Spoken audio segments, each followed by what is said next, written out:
(2020년 10월 11일) 성령 강림 후 19번째 주일 예배를 시작하도록 하겠습니다. 우리 다 같이 조용히 기도 드리시겠습니다.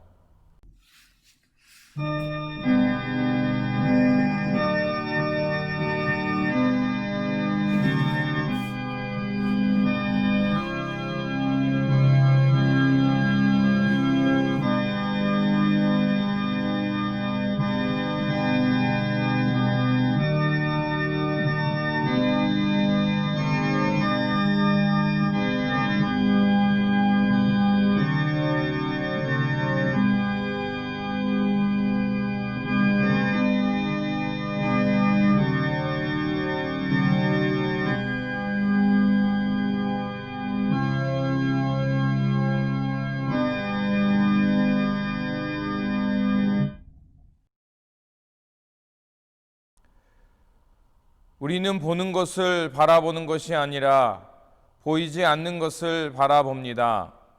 보이는 것은 잠깐이지만 보이지 않는 것은 영원하기 때문입니다. 은혜와 사랑이 충만하신 하나님, 오랜 습관으로 인해 삶을 오해하며 만족 없는 길을 따라 살았습니다. 지난 한 주간을 살면서도 하나님의 선물을 받은 사람답게 살지 못했음을 회개합니다. 우리를 불쌍히 여겨주시고 세상을 향했던 마음을 주님 앞에 다시 모아 하나님께 거룩하고 합당한 산 제사로 바치도록 은총을 베풀어 주시옵소서. 그래서 우리 모두가 몸과 마음을 다해 주님을 사랑하며 주님의 영이 거하는 성전이 되어 살게 하여 주시옵소서. 우리 구주 예수 그리스도의 이름으로 기원하옵나이다. 아멘. 찬송가 36장입니다.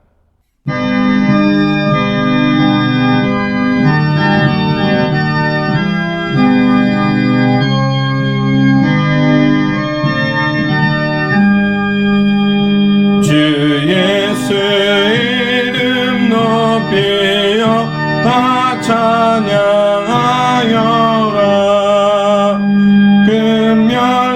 금면류관을 들여서 만유의 주 찬양.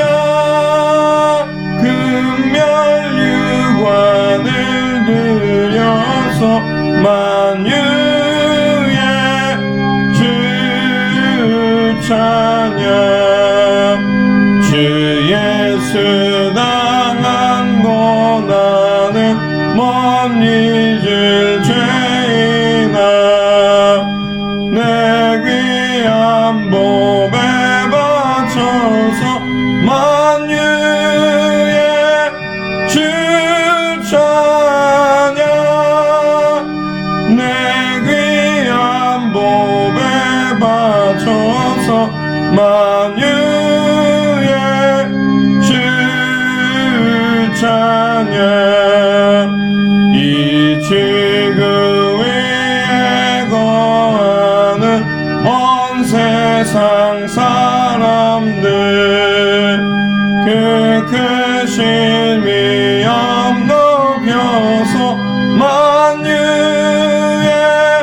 주 찬양. 그 크신 위엄 높여서 만유의 주 찬양.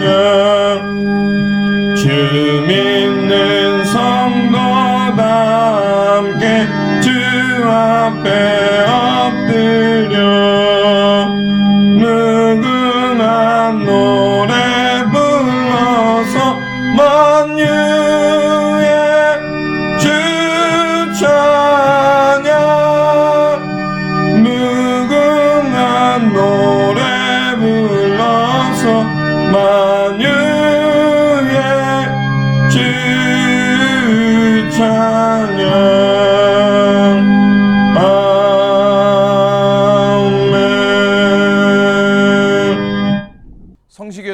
시편 23편 1절에서 6절입니다. 교대로 봉독하고 6절 말씀 같이 읽겠습니다.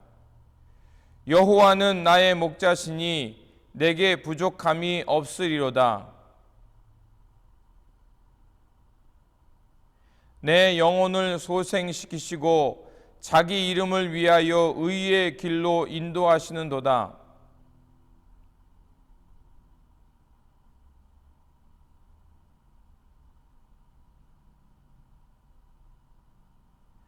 주께서 내 원수의 목전에서 내게 상을 차려주시고 기름을 내 머리에 부으셨으니 내 잔이 넘치나이다. 내 평생의 선하심과 인자하심이 반드시 나를 따르리니 내가 여호와의 집에 영원히 살리로다.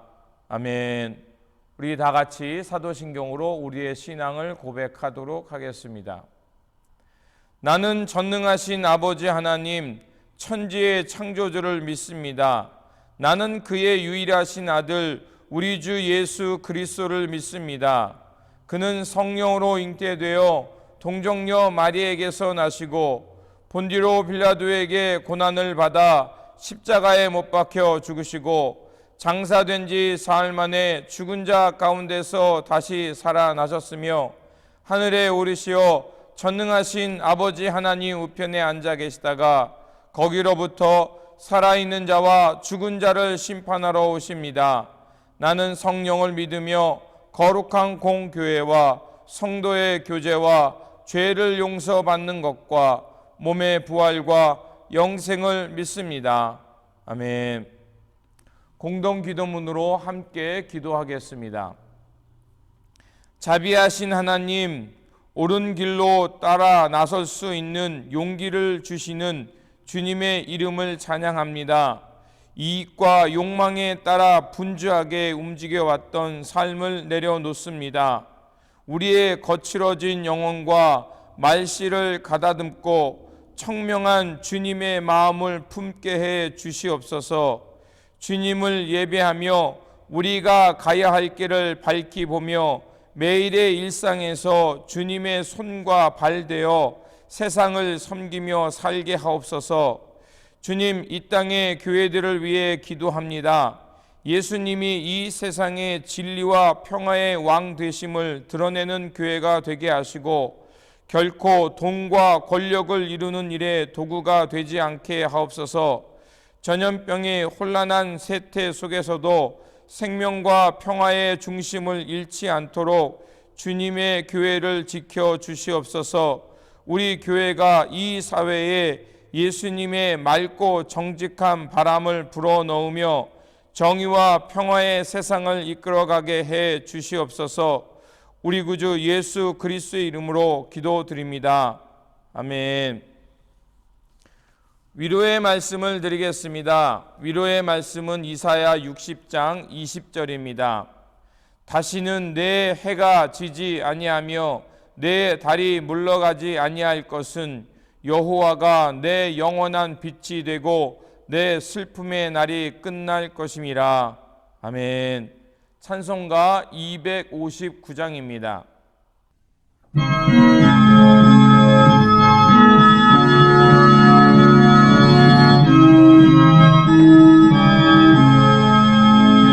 예수 십자가의 흘림 비로소 그대는 씻기어 있는가. 더러운 죄 이게 하는 능력을 그대는 참으지 않은가. 예수의 보혈로 그대는 씻기어 있는가. 마음속에 여러가지 죄악이 깨끗이 씻기어 있는가.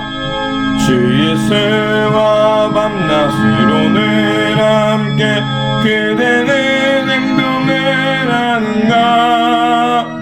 아무 때나 어디서나 그대는 십자가 붙들고 있는가. 예수의 보혈로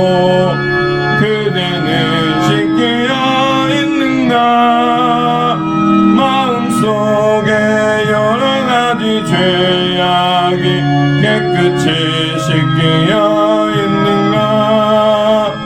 주님 예수 다시 올 때 그대는 영접할 예복이 있는가. 그대 몸은 거룩한 곳 천국에 들어갈 준비가 됐는가. 예수의 보혈로 그대는 씻기어 있는가. 마음속에 여러가지 죄악이 깨끗이 씻기어 있는가.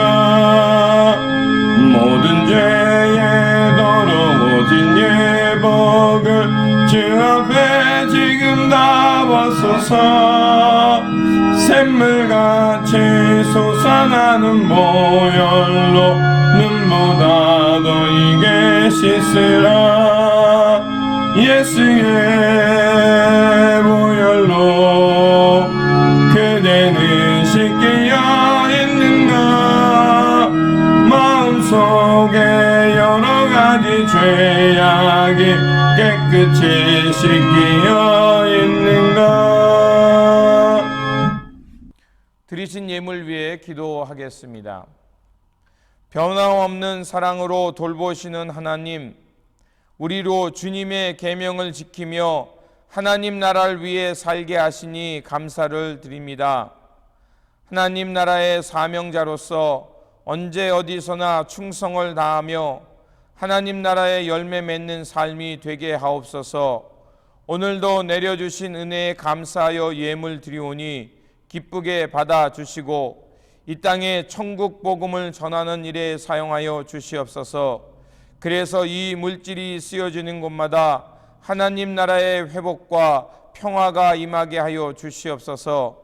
섬김의 삶을 살아가는 베델의 공동체를 지켜주시고 이 땅에 하나님 나라 모형되어 살아가는 주님의 교회 되게 하여 주시옵소서. 우리 구주 예수 그리스도의 이름으로 기도드립니다. 아멘. 성경 말씀은 마태복음 22장 1절에서 14절입니다. 제가 봉독하도록 하겠습니다.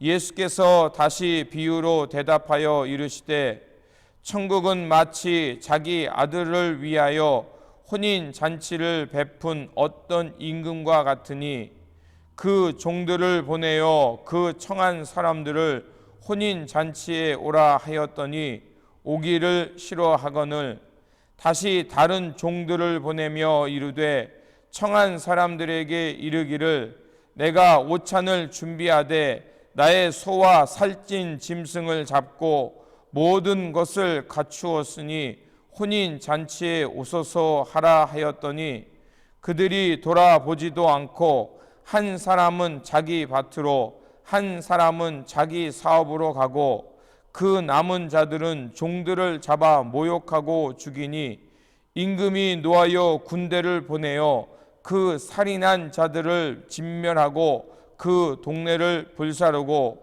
이에 종들에게 이르되 혼인 잔치는 준비되었으나 청한 사람들은 합당하지 아니하니 내 거리 길에 가서 사람을 만나는 대로 혼인 잔치에 청하여 오라 한데 종들이 길에 나가 악한 자나 선한 자나 만나는 대로 모두 데려오니 혼인 잔치에 손님들이 가득한지라.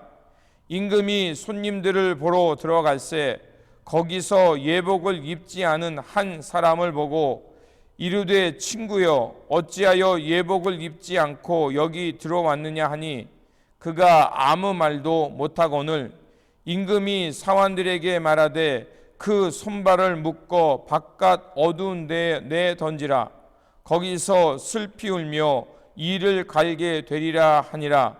청함을 받은 자는 많되 택함을 입은 자는 적으니라. 아멘. 교회 소식을 전하도록 하겠습니다. 참 마음과 진리로 예배드리는 성도님께 주님께서 주시는 평안과 기쁨이 충만하시기를 바랍니다. 코로나19 세컨드 웨이브가 시작되고 있습니다. 다시 한번 철저한 마스크 쓰기와 불필요한 외출을 삼가해 주시기를 부탁을 드립니다. 그리고 이 코로나 팬데믹으로 어려움을 겪고 있는 교우분들과 또 몸이 불편하신 분들을 위해서 여러분 중보 기도해 주시기를 부탁을 드립니다.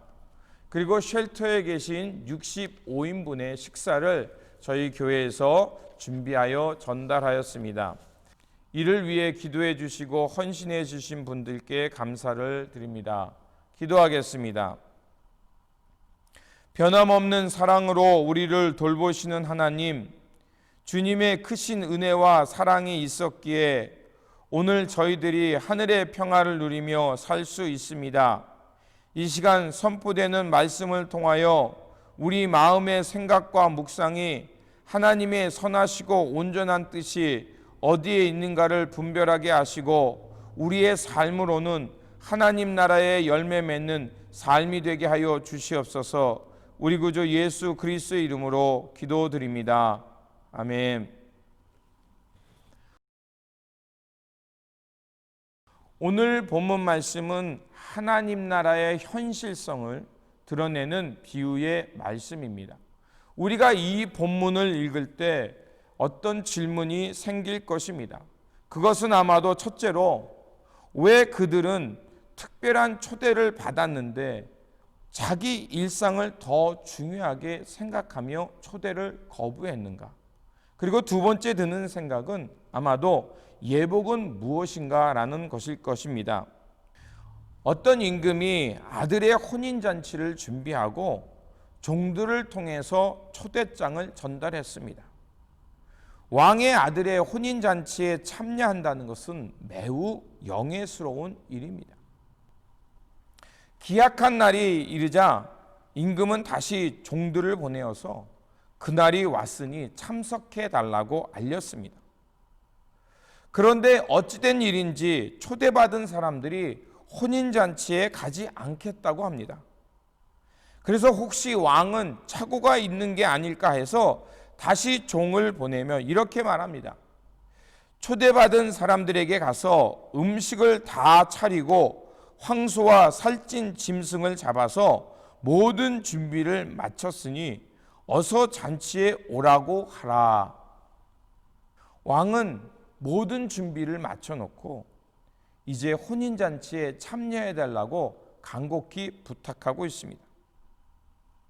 그런데 어찌된 일인지 유대인들은 하나같이 이 하나님 나라의 초대를 거절하고 여러 가지 구실을 내며 외면하는 것을 볼 수가 있습니다. 성서 속에서 혼인잔치는 하나님 나라의 도래, 즉 하나님의 통치가 시작된 것을 말하는 것입니다. 그래서 이사야는 그 날을 이렇게 우리에게 설명합니다. 이사야서 25장 7절에서 8절을 보면 그날은 하나님께서 우리의 슬픔의 수위를 찢어버리고 모든 민족들이 잊고 있던 그 죽음의 수위를 없애버리는 날이라고 말합니다. 그래서 하나님께서 죽음을 영원히 멸하시고 우리의 얼굴에서 눈물을 닦아주는 날이라고 이사야는 말하고 있습니다. 하나님 나라의 잔치가 열리면 하나님께서 모든 열방을 부르셔서 제일 좋은 음식을 대접해 주시고 모든 사람이 잊고 있던 슬픔과 눈물의 수위를 벗겨주시고 그리고 수치를 해방시켜 주시는 날이 바로 하나님 나라가 우리 가운데 임하는 날인 것입니다. 그래서 요한도 요한계시록에서 21장 3절에서 4절에 이 날을 이렇게 우리에게 묘사하고 있습니다. 그날은 하나님께서 우리의 모든 눈물을 씻겨주시는 날, 그래서 더 이상 사망이 없고 애통함이나 곡하는 것이 다시는 우리에게 일어나지 않는 날이라고 우리에게 설명해 주고 있습니다.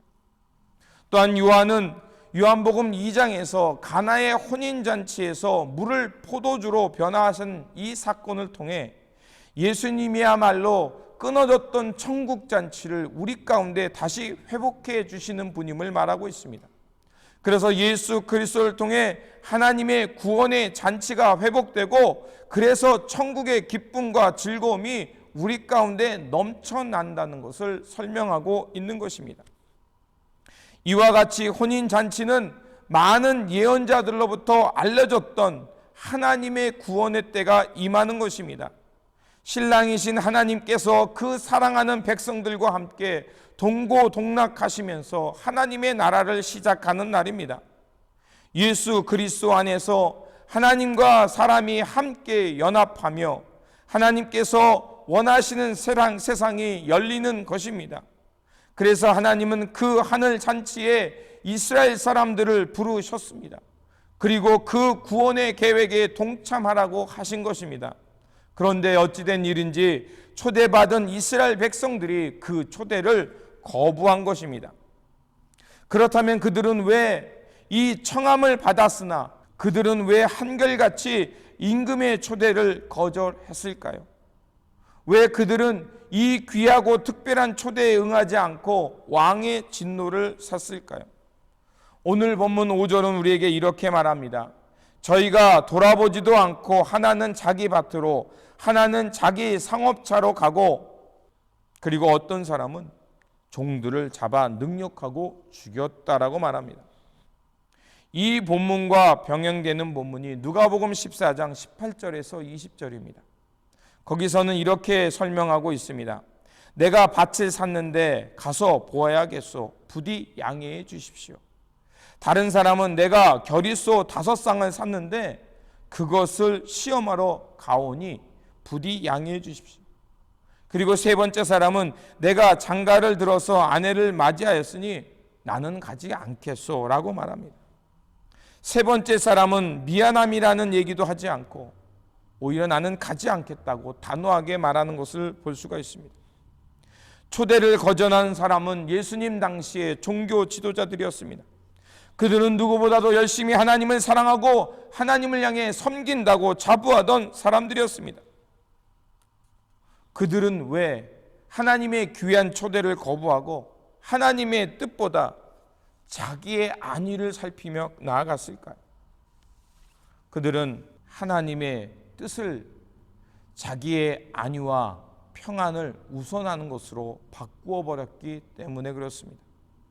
하나님은 이스라엘로 하나님의 마음을 알고 하나님의 뜻을 준행하며 진정한 하나님 나라를 이루라고 그들을 초대하셨습니다. 그런데 초대받은 사람들은 하늘의 뜻보다 자신들의 눈에 보이는 것, 자신들의 마음을 흡족해 하고 즐거움을 주는 것을 더 우선시 여겼다는 것입니다. 그래서 자신들의 마음과 자신의 즐거움을 주는 것이 곧 하나님이고 그것이 생명을 주는 것이라고 생각한 것입니다. 하나님의 마음을 따라 생명을 돌보고 하나님의 백성을 사랑하기보다는 자신들이 만들어 온 전통과 자신들이 손수 만든 건물이 더 중요하다는 것입니다. 그래서 그 안에서 자신들의 의의를 누리고 자신들의 평안을 얻는 것이 하나님의 뜻보다 앞선다고 생각한 것입니다. 그래서 출애굽기 32장 1절에서 14절을 보면 그들의 마음을 더 잘 이해할 수 있습니다. 모세가 시내산의 율법을 받으려고 산에 올라갔습니다. 그런데 산 아래에서는 어떤 일이 있었습니까? 바로 금송아지를 만들고 있었습니다. 사람들은 모세가 보이지 않자 불안하게 되었고 그리고 그 눈에 보이지 않는 모세 때문에 동요되어서 이제 적과 꿀이 흐르는 하나님의 땅보다 지금 당장 이 어려움을 벗겨줄 신이 필요했던 것입니다. 그래서 백성들은 모세의 형 아론에게 가서 우리를 위하여 우리를 인도할 신을 만들어 달라고 요구합니다. 그리고 아론은 사람들이 가져온 금과 은을 가지고 송아지를 만들어내고 이제 그 금송아지를 향해 이렇게 선포합니다. 이스라엘아, 이는 너희를 애굽 땅에서 인도하여 낸 너희 신이라. 그리고 사람들은 그 금송아지 앞에서 제단을 쌓고 번제를 드리며 이것이 바로 우리의 신이라고 생각하면서 거기서 함께 즐거워했습니다. 그들은 출애굽시키시고 광야에서 일용할 양식을 주시며 마실 수 있는 물을 주시는 하나님보다 자의적으로 만들어 놓고 자신들의 위안을 주는 그 신을 더 섬겼던 것입니다. 하나님의 뜻과 때를 기다리기보다는 지금 당장 안위와 위안을 주고 두려움을 없애고 즐거움을 주는 신을 만들어 놓고 그것을 더 귀중하게 여긴 것입니다. 인간의 안위, 즐거움을 주는 종교, 그것이 바로 아론의 종교요 금송아지입니다. 이러한 종교는 사람들에게 의와 평화, 윤리와 생명의 윤리, 구원을 요구하지 않습니다. 오로지 그들에게 요구하는 것은 자신들의 욕망을 충족하고 즐거워하는 일에 열중하게 만드는 것입니다. 우리가 새벽 기도를 통해서 예레미야를 나누고 있습니다. 그런데 예배를 읽으면서 우리가 공통적으로 느껴지는 단어가 무엇입니까? 바로 하나님의 백성으로서 정의와 사랑을 실천하고 결코 눈에 보이는 것을 신으로 여기지 말라는 거 아니겠습니까? 여러분, 하나님의 정의와 사랑을 실천하는 것은 나 혼자 할 수 없습니다. 그리고 눈에 보이는 것을 버리는 것은 결국 하나님을 바라볼 때 우리의 눈에 보이는 것을 버릴 수 있는 것입니다. 결국 눈에 보이는 것을 버리고 하나님을 바라보며 이웃과 관계 속에서 하나님의 뜻과 사랑을 실천하라는 거 아니겠습니까? 하나님의 뜻을 잃어버렸기에 하나님은 진노할 수밖에 없습니다. 하나님의 시간을 기다릴 줄 모르는 사람들에게는, 작은 바람에 흔들리며 나약한 민족에게는 하나님은 염증을 느낄 수밖에 없는 것입니다. 그래서 출애굽기 32장 10절에선 하나님은 그들을 향하여 대노하시며 진멸하겠다고 합니다. 그리고 모세를 통해서 새로운 민족을 이루시겠다고 합니다. 그러자 모세가 어떻게 합니까? 하나님께 애원하며 그들의 죄악을 용서해달라고 중보하는 것을 볼 수가 있습니다. 목숨을 걸고 하나님께 중보하며 그들을 진멸하지 말아달라고 합니다. 사나리의 사람들은 그것을 알고 있었을까요? 그들은 자신들이 만들어 온 그 금송아지가 자신들을 지켜준다고 생각하고 있었을 것입니다. 산 아래로 내려온 모세는 사람들이 만들어 온 그 우상을 파괴하고 레위 자손에게 이렇게 명령을 내립니다. 너희는 각기 허리에 칼을 차고 진의 이문에서 저문을 오가며 사람마다 자기 친족과 친구와 이웃을 닥친 대로 찔러 죽여라. 여러분, 이 말이 무엇을 말할까요? 사람들은 이것을 인용해서 마치 하나님을 믿지 않는 사람들에게 폭력을 행하는 것이 정당하다고 생각합니다. 그러나 이 본문을 깊이 보십시오. 이 사건을 통해 말하는 것은 금송아지 방식, 사람들의 욕망과 마음을 채우기 위해 손으로 만들어 놓은 신상은 결코 하늘의 생명을 줄 수 없다는 것입니다. 이러한 것들은 철저히 죽이고 파괴하고 끊어내라는 것입니다. 이스라엘 백성은 하나님의 뜻과 언약 백성으로서 책임을 다해야 했는데 그들은 스스로의 기쁨, 안위, 자위적인 종교 금송아지를 만들어 놓고 그것을 신으로 여기며 자신들의 기쁨만 찾았다는 것입니다. 결국 그것은 생명을 잃게 하고 하나님과 멀어지게 한다는 것입니다. 그러한 방식으로는 하늘의 생명을 얻을 수 없다는 것입니다. 하나님의 마음, 참 생명을 얻는 길은 사람의 욕망을 따라 만들어 놓고 새긴 우상이 아니라 창조주 하나님, 아브라함과 이삭과 야곱을 통해서 이스라엘을 구원해내신 그 하나님을 바라봄을 통해서 얻어진다는 것입니다. 그리고 하나님의 아들이신 예수 그리스도의 그 초대에 응하여 나아갈 때, 즉 예수 그리스도의 십자가와 부활을 통해서 하나님 앞에 나아갈 때 우리는 하나님의 생명, 하나님의 마음을 알고 살아가게 된다는 것입니다. 하지만 예수님 당시에 먼저 초대받은 사람들은 그 사실을 깨닫지 못했습니다. 그들은 오히려 그 하나님의 아들을 죽이고 자기의 안위와 평안함에 도취되어 하나님의 아들 혼인잔치에 참여하지 않고 포도원의 일꾼들을 죽인 것입니다. 그러자 임금은 어떡합니까? 7절은 이렇게 말합니다. 임금이 노하여 군대를 보내어 그 살인한 자들을 진면하고 그 동네를 불살랐다.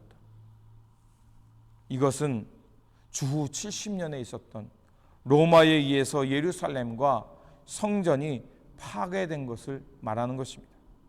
마태는 이 말씀을 통해 하나님의 뜻이 무엇인지 똑똑히 경험했습니다. 예루살렘의 파괴는 하나님의 초대를 거부하고 하나님 나라의 초대에 응하라는 그 초대장을 거부한 이들에 대한 분명한 심판이었습니다. 하지만 그 심판으로 끝나는 것이 아니었습니다. 그리고 이제 왕은 다시 종들에게 명합니다. 9절과 10절입니다. 네거리 길에 가서 사람을 만나는 대로 혼인잔치에 청하여 오라 한대 종들이 길에 나가 악한 자나 선한 자나 만나는 대로 모두 데려오니 혼인자리에 손님이 가득하니라. 이제 하나님은 하나님의 종들을 통해서 네거리, 즉 성 밖에 있는 사람, 만나는 대로 그들이 악인이든 선인인지 만나는 대로 모두 하나님의 혼인잔치에 들어오라고 말하고 있습니다. 여기서 청하다는 단어는 칼레오입니다. 이름을 부르다, 큰 소리를 말하다는 뜻입니다. 그리고 이 단어에서 에클레시라는, 즉 교회라는 단어가 파생되었습니다. 에크, 밖으로, 칼레오, 그래서 에클레시아입니다. 그 죄악의 도성에서, 죽음의 도성에서 하나님께서 이름을 부르며 불러내셨다는 것입니다. 그러면 청함을 받은 자들은 뭐겠습니까? 바로 이 땅의 교회입니다. 이 땅의 교회가 하나님 나라의 새로운 백성으로 부름을 받았다는 것입니다. 부름을 받기 전에는 우리가 의인이든 죄인이든 상관하지 않는다는 것입니다. 이제 우리에게 중요한 것은 그 부름의 소리를 듣고 그 초대에 응하는 것입니다.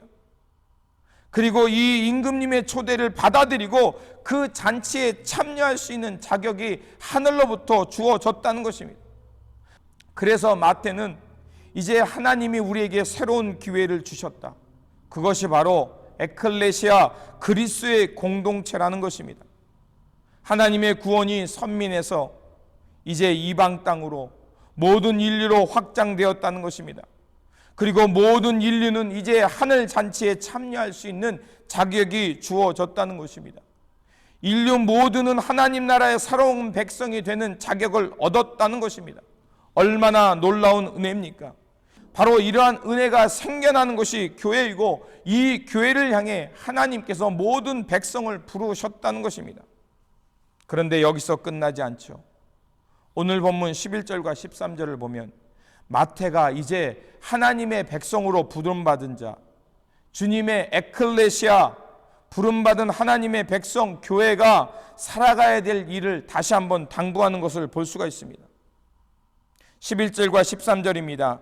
임금이 손을 보러 들어올새 거기서 예복을 입지 않은 한 사람을 보고 가로되 친구여 어찌하여 예복을 입지 않고 여기 들어왔느냐 하니 저가 유구무원연을 임금이 사환들에게 말하되 그 손발을 묶어 바깥 어두운 데로 내던지라. 거기서 슬피 울며 이를 갈게 되리라. 아까 말씀드린 대로 이 말씀과 병행되는 말씀이 누가복음 14장입니다. 이제 길거리에 나가서 닥치는 대로 만나는 사람을 데려온 사람들을 보면 가난한 사람들, 장애인들, 눈먼 사람, 다리 저는 사람입니다. 그러면 그들에게 가난하기 때문에 왕의 잔치에 참여할 수 있는 예복을 준비할 수 없는 사람들입니다. 그러면 여기서 우리에게 질문이 생기죠. 예복을 준비할 수 없는 사람들에게 예복을 입지 않았다고 임금이 심판하는 것은 옳지 않다라는 생각이 들 것입니다. 그런데 여러분, 유대 풍습을 이해하면 이 본문을 잘 이해할 수 있습니다. 그들은 예복을 살 만한 돈이 없는 사람들입니다. 그런데 유대 풍습에서는 먼 길을 오는 동안 예복이 헤어지거나 혹은 예복을 준비하지 못한 사람들을 위해서 이제 성문 앞에 또 혹은 이제 주인의 집 앞에 예복을 미리 준비해 놓는다고 합니다. 그래서 내가 미처 예복을 준비하지 못했으면 그 예복을 입고 이제 임금님의 잔치 성에 들어가면 되는 것입니다. 그렇습니다. 초대 받기 전에는 내가 비록 예복을 입지 못했지만 그러나 이제 초대받았으면 그 초대한 임금을 위해서 임금이 예비한 예복을 입고 들어가면 되는 것입니다. 예복을 입는다는 것은 바로 임금이 원하는 대로 그 격식에 맞춰 행동을 바꾸는 것을 말합니다. 자신을 귀하게 여긴 임금을 존중하며 임금의 친구로 가족으로 이제 삶을 바꾸는 것을 말합니다. 그래서 예복이라는 단어에서 옷을 입다라는 동사가 나왔습니다. 그러다면 우리가 어떤 옷을 입는 것을 말할까요? 누구의 옷을 입는 것을 말할까요? 예복을 입는다는 것은 누구의 정신, 삶을 닮아간다는 것을 말합니다. 그렇다면 예복을 입는다는 것은 바로 예수 그리스도의 정신, 예수 그리스도의 십자가의 삶의 옷을 입는다는 것입니다. 그렇습니다. 우리가 예복을 입는 것은 산의 진미를 즐기기 위함이 아니라 임금의 기쁨에 참여하기 위해 예복을 입는 것입니다.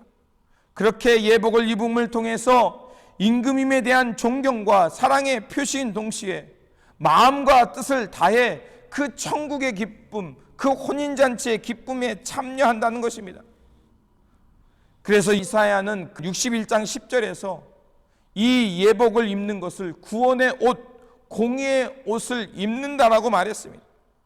또한 사도 바울은 여러 서신을 통해서 이 예복을 입는다는 것을 갈라디아 37절에서는 그리스도와 합하여 세례를 받은 사람은 그리스도의 옷을 입었다라고 말하고, 로마서 13장 14절에서는 오직 예수 그리스도의 옷을 입고 정욕을 위하여 육신의 일을 도모하지 말라고 했습니다.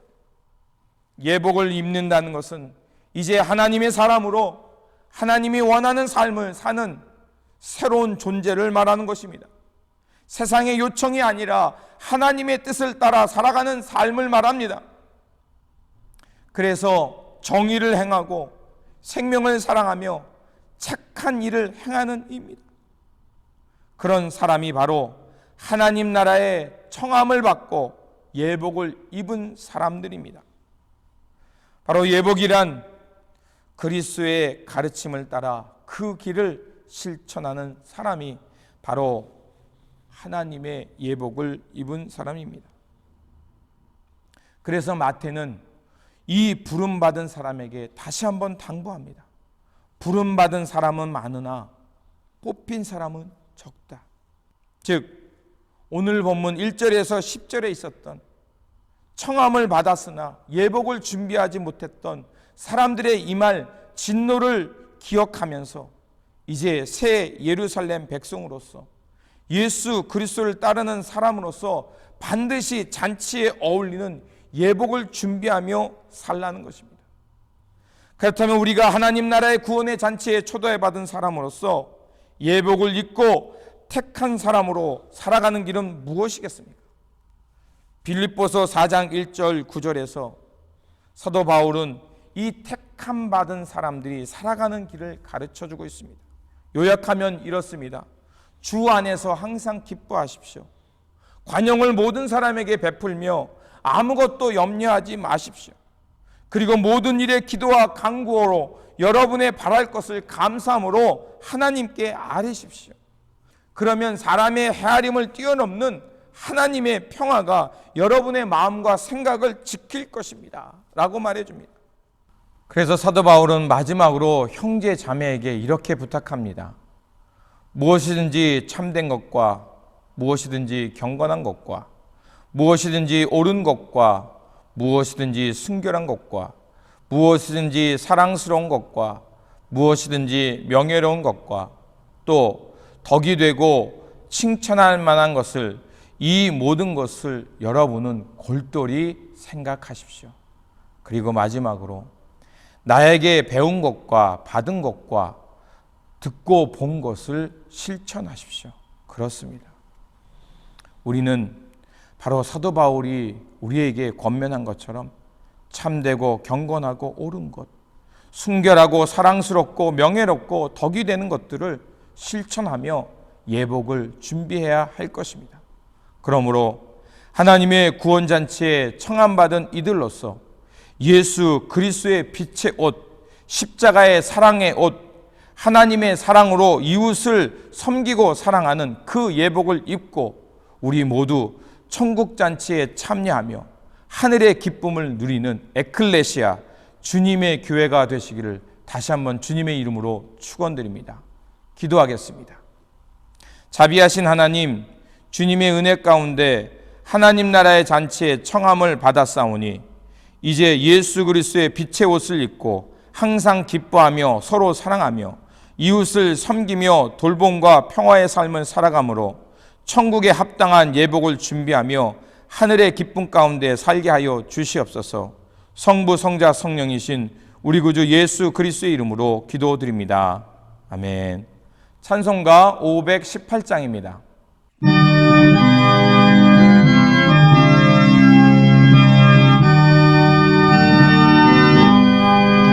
기쁜 소리 들리니 예수 구원하신다.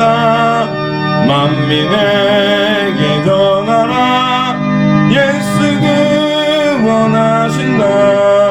주님 명령하시니 산을 넘고 물 건너 온 세상에 전하라. 예수 구원하신다. 바다들아 외쳐라. 예수 구원하신다. 모든 죄인 들으라. 예수 구원하신다. 모든 섬아 일어나 메아리 쳐 올려라. 복음 중에 복음은 예수 구원하신다. 환난 중에 하는 말 예수 구원하신다. 다시 살아나시어 예수 구원하신다. 지은 죄로 인하여 슬픈 마음이 있어도 숨길 때에 내 한마 예수 구원하신다. 바람들아 외쳐라. 예수 구원하신다. 기뻐하라 나라는 예수 구원하신다. 구원하는 복음은 산과 들에 전하라. 우리들의 승전가 예수 구원하신다.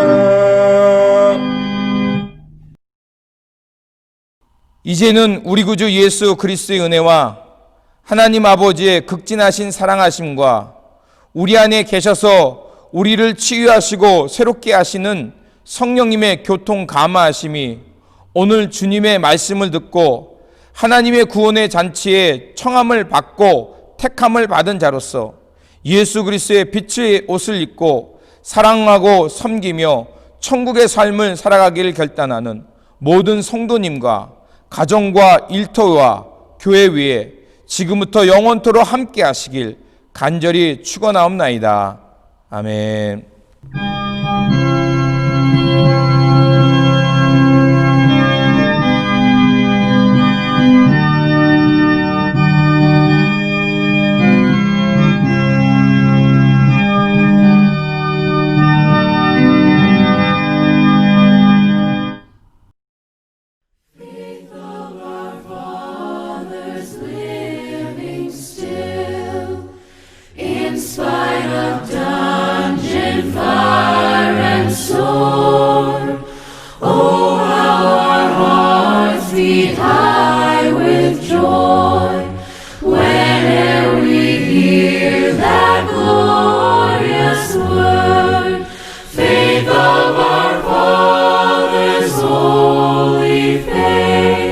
We will be true to